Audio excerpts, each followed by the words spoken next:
Donald Trump didn't just inherit wealth, he transformed it into an empire.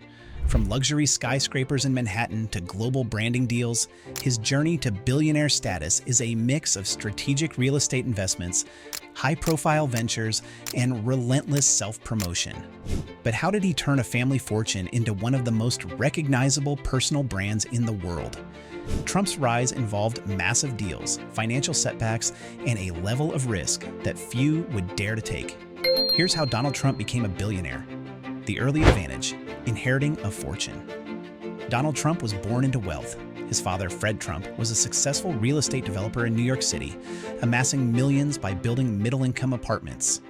By the time Donald came into the picture, the Trump family already had a strong financial foundation. Fred Trump's empire wasn't just big, it was strategically built in low-income housing, funded by government-backed loans. This gave Fred Trump a steady, predictable revenue stream, and for Donald, this was the launch pad. At 21, he became an integral part of the family business. But the big moment came in 1971, when Donald took control of the company, which he soon renamed the Trump Organization. This was when he decided to take the family business from Brooklyn and Queens into the heart of Manhattan. The Manhattan Dream, turning a $1 million into millions. Donald Trump's move to Manhattan wasn't just a geographic shift, it was symbolic. He wanted to move from building outer borough housing to constructing luxury real estate. He famously claimed that his father gave him a small loan of $1 million to get started. My father gave me a small loan of $1 million. I came into Manhattan. Though many reports suggest the amount of financial help over the years was much larger, possibly over $400 million in today's dollars. His first major Manhattan project, the Grand Hyatt Hotel. It was a big gamble. New York City in the 1970s was riddled with crime, debt, and an uncertain future. But Trump had a knack for making deals. He convinced the city to offer a 40-year tax abatement, a deal that saved him millions over the years. In 1980, Trump unveiled the Grand Hyatt, transforming a rundown hotel into one of New York's most glamorous destinations.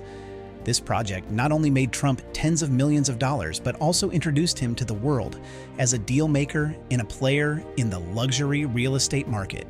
The Trump Tower, the pinnacle of success. Trump's next move was arguably the most iconic. Trump Tower, built on Fifth Avenue, it wasn't just another building. It was a symbol of wealth and power. The tower was a reflection of Trump's larger-than-life personality, featuring a glass facade and a cascading waterfall in the atrium. The Trump Tower opened in 1983, and it was an instant success. Residential units sold at premium prices, and Trump's office became the headquarters of his expanding empire. The building generated millions and further solidified his reputation as a real estate mogul. What many don't know is how Trump pulled off the deal.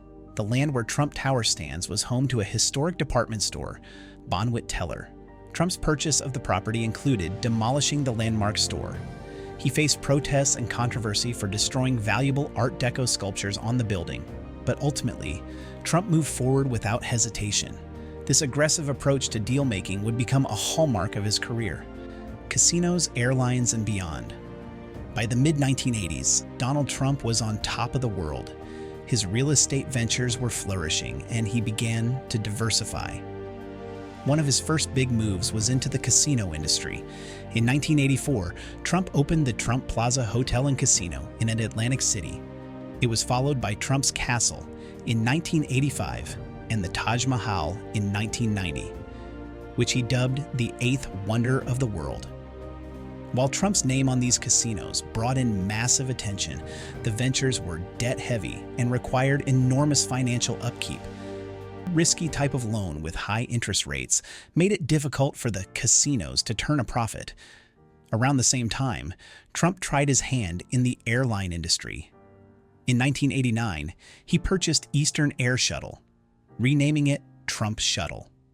But like the casinos, the airline struggled under debt and competition. Despite his public persona as a successful businessman, Trump's empire faced significant financial trouble. By 1991, Trump's businesses owed billions in loans. His casinos weren't performing, and his forays into other industries were draining his resources. Trump himself came dangerously close to personal bankruptcy.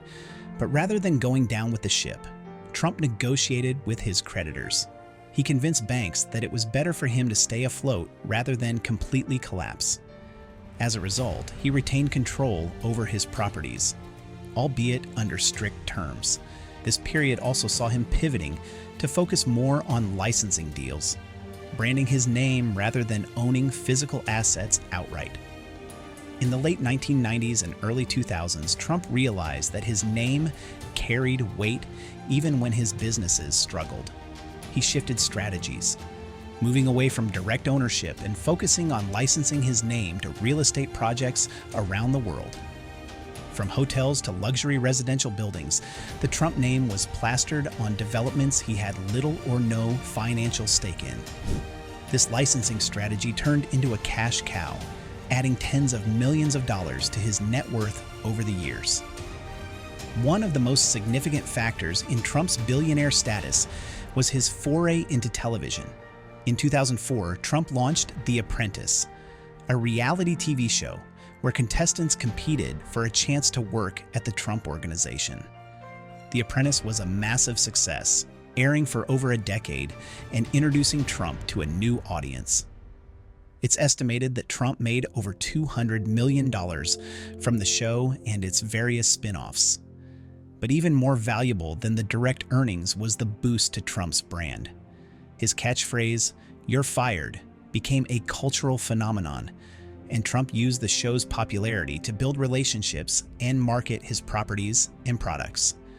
Post-Apprentice investments, golf courses, and politics.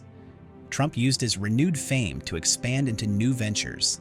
He invested heavily in golf courses, acquiring properties in the US, Scotland, and Ireland.